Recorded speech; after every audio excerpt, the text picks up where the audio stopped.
Hi guys! ఈరోజు movie suggestion వచ్చేసి 'Vivarium'. Cinema super fantastic mind blowing అనేది చెప్పలేను గానీ, ఒకసారి చూడనీకైతే బానే ఉంటుంది. సినిమా కాన్సెప్ట్ ఫస్ట్ అయితే నాకు అర్థం కాలేదు. యూట్యూబ్‌లో కొన్ని మూవీ ఎక్స్‌ప్లనేషన్స్ ఇంకా కొన్ని ఆన్‌లైన్ థియరీస్ చదివిన తర్వాత అర్థమైంది. మూవీ స్టార్టింగ్‌లో ఒక కపుల్ ఇల్లు కొనడానికి ఒక గేటెడ్ కమ్యూనిటీ విల్లాస్ చూడడానికెళ్తారు. అక్కడ విల్లాస్ అన్నీ ఐడెంటికల్ ఉంటాయి. విల్లా చూసినంత వరకు బానే ఉంటుంది. కానీ వాళ్ళు బయటికి మాత్రం రాలేరు. అక్కడనే ఇరుక్కుపోయి ఇంకా డైలీ అక్కడే ఉండాల్సొస్తది. ఒకరోజు వాళ్ళ ఇంటి బయట ఎవరో ఒక చిన్న పిల్లాడిని పెట్టేసి ఎళ్ళిపోతారు. వీళ్ళు ఆ పిల్లాడిని పెంచాల్సొస్తది. తర్వాత కొన్ని డేస్ తర్వాత ఎలాంటి స్ట్రేంజ్ ఇన్సిడెంట్స్ జరిగినాయి, ఆ పిల్లాడు ఎలా పెరుగుతున్నాడనేది ఈ మూవీ మీరు చూసి తెలుసుకోవాలి. ఇక్కడ నుండి చెప్పబోయేది movie spoiler. Cinema concept explain చేస్తా. సో, క్యూరియాసిటీ మిస్ అవ్వద్దు అని అనుకుంటే ఈ సినిమా చూసి అర్థం అవ్వకపోతే వచ్చి వీడియో కంటిన్యూ చేయండి. సినిమా కాన్సెప్ట్ వచ్చేసి ఇదొక ఏలియన్ కాన్సెప్ట్ మూవీ అని నాకైతే అర్థమైంది కొన్ని థియరీస్ చదివిన తర్వాత.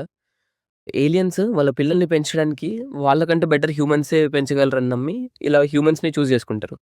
ఇది డైరెక్ట్‌గా ఎక్కడ మెన్షన్ చేయరు సినిమాలో. కానీ కొన్ని థియరీస్ చదివిన తర్వాత, కొన్ని యూట్యూబ్ వీడియోస్ చూసిన తర్వాత నాకైతే ఇంతే అర్థమైంది. పిల్లోడు హ్యూమన్స్‌లా కాకుండా కొంచెం స్ట్రేంజ్‌గా చాలా ఫాస్ట్‌గా పెద్దోడైపోతాడు. ఆ ఇంట్లో అతనికి మాత్రమే అర్థమయ్యే కొన్ని టీవీ ఛానెల్స్ ఒస్తాయి. అది చాలా సీరియస్‌గా చూస్తుంటాడు. అప్పుడప్పుడు కనిపించకుండా ఎవరినో కలిసొస్తాడు. ఇలా చాలా ప్లేసెస్‌లో మనకి హింట్స్ ఇస్తారు. సినిమా అయితే ఒకసారి చూసి థ్రిల్ అవ్వండి.